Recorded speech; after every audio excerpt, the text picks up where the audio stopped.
Hi there. I wanted to go through a new effect that was added late last year and something you maybe had not seen yet because you didn't upgrade or didn't even notice it is this new adjustment effect that's out there for people that have moving heads.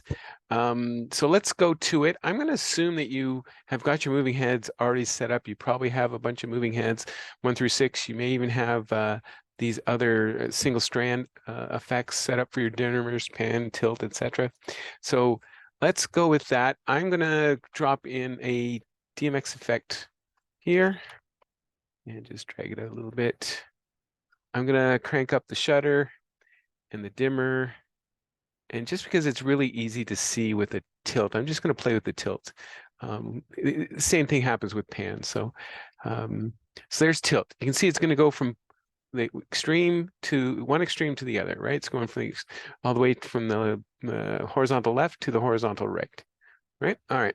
So what happens is a lot of people want to have some sort of limiting factor, maximum or minimum, so that it doesn't shine, for instance, in the back of my roof, or maybe in your neighbor's front yard or front windows. So with this new effect here, we would click on it, insert layer above, and we drag over the adjustment effect, and we match it over top.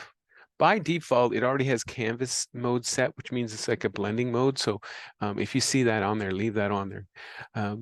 And here we have the adjustment effect. So starting at, so this for us, we want that to be the tilt channel. So 1, 2, 3. Tilt is 3 on this particular model. So it'll be starting at 3.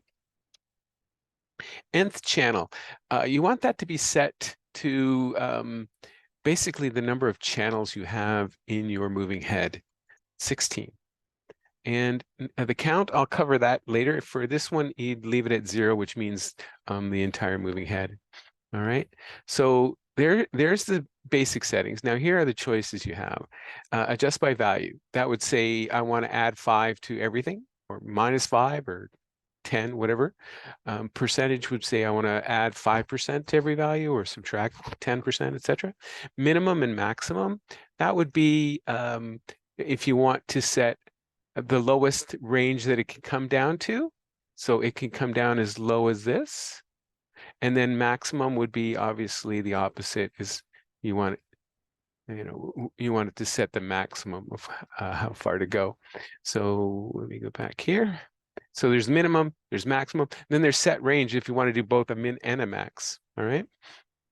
Shift with wrap by value. That means if you want to add 15 to every one, and then especially with a pan, you want it to just wrap around to the negative value. A little more obscure, but maybe you're going to use that. Prevent range is almost like the opposite of a set range. And reverse would be if you wanted to spin, especially in a pan, you wanted to spin the opposite direction, or even in the tilt. If for instance the sequencer set it up so that it assumes that it's tilting from left to right, and you've got your moving heads mounted such that it'd be right to left, you can reverse them. So you can stack these adjustment effects, but let's start with the basics. Set range, and you're going to set the minimum. Let's just pick. So remember, it's a value between 0 and 255. It has nothing to do with degrees. It's 0 is the maximum, 0 is the minimum, 255 would be the maximum. So let's just pick something that we could really tell that it's doing something. I'm going to say 80 and 120.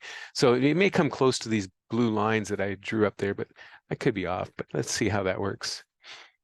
And it goes, I think I need different values there. So 128 would be half. So let's go 40, 120, 160. So it'd be 40 units on either side of center, I'm thinking. Yeah, you get the idea. It's definitely impacting it. If I wanted to go 60 and 180, it might be a little closer. 60, yeah, and then 180. Now it's not changing the DMX effect. The DMX effect is still trying to do the 0 to 255. It's just causing it to freeze at that spot so it doesn't go any lower. That's currently the best option we have available to us. And let's just, okay, we've shown you that. I can say just want to do a maximum, and maybe I want my maximum to be, I don't know, 200. So now you should see it only goes maybe as far as this blue line. and then it goes back. So we're setting a max. Pretty simple stuff. Now, this is done at each moving head level. So if you wanted to do it for everyone, of course, you would paste it on everyone, etc. Like that, insert layer above. So you have the ability to customize what the maximum mins are for each moving head in your display. Again, maybe you have a special situation where maybe only the first two moving heads shine in the neighbor's front yard or backyard or whatever. So you have the ability to do that. So it's pretty simple. Nth channel would be 16. Starting channel for this would be 3. If you was doing the pan, I would look at doing pan, which is channel 1. So I would say put that to channel 1 if I wanted to limit the pan. But that's a little harder to see in this demo video. So that's how you do it for individual DMX. Pretty simple. Let's go on and show you how it's handled on these types of scenarios. So again, I'm going to put it on the tilt because that's the easiest way to see it. Go down to tilt. Now, when it's done this way, you should notice that you have each one of these is a moving head. That's interesting how it's put that in there, but that's moving head 1, 2, 3, 4, 5, and 6. And so let's put a ramp on that one. And I'm just using the value curve. And it's nice that it's set up for me. Value curve and value curve. So every moving head now has the value curve. If I click on it, oops, maybe that's helps if I click on it first, huh? One thing about doing these videos on the bonus gem sessions, I don't edit them. You're getting the raw, unedited version. All right, let's see how we do there. So click on it to make it render. You can see it's moving up and back. And just to show it that it works, let me open up the shutter. You can do it with a DMX effect, or you can do it with the on effect. Both accomplish the same thing. And oops, that's not there you go. Dimmer. All right, so and this one's good. Right, there we go. So it's going full extent 0 to 255, obviously going into the back of the roof. Now, if we want to do the new adjustment effect, I'm going to insert a layer above, drop the adjustment effect here. Now, in this case, we're not talking channels per se. We're talking the first channel, because the first channel is this guy. Second channel is head 2. Third channel is head 3, etc. So it's starting at channel 1 and it going for every channel. So again, let's go to range because that's the easiest to see. And the minimum would be, let's go with the 60, and 128 is halfway up. So we just sort of basically going 45 degrees. So 188, that would be roughly 45 degrees on each direction. So we should see it. I'm going to see if I can spin this around. Can I? Yep. Okay, great. So you can see that it's going roughly 45 degrees in each way. So you can see how that is being used. Now, this is where the count comes in. The count is how many do you want to do? So if you have 0, it means it's going to do them all. If I say I want to do just 1, it's just going to do it. It's going to set the limit only on the first one, right? See how he's stuck? The other guys keep going. If I want to say the first 3, you could do the first 3. All right. You could do, I only want to set the nth channel. If I say if I go back to 0, this is some weird math here. If I want to say 2, that would be channel 1, channel 3, channel 5, and it would skip those. So you can do every other one, right? You can do every third one, right? Lots of different combinations. I think you might even be able to say I got every third one going. But now, yeah, I guess 1, 3, 4. Yeah, I'm just gonna try. What does 0 do? Nope, can't hit 0. All right.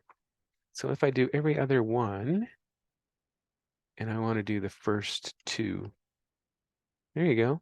So you can fool around with math. That's basically it.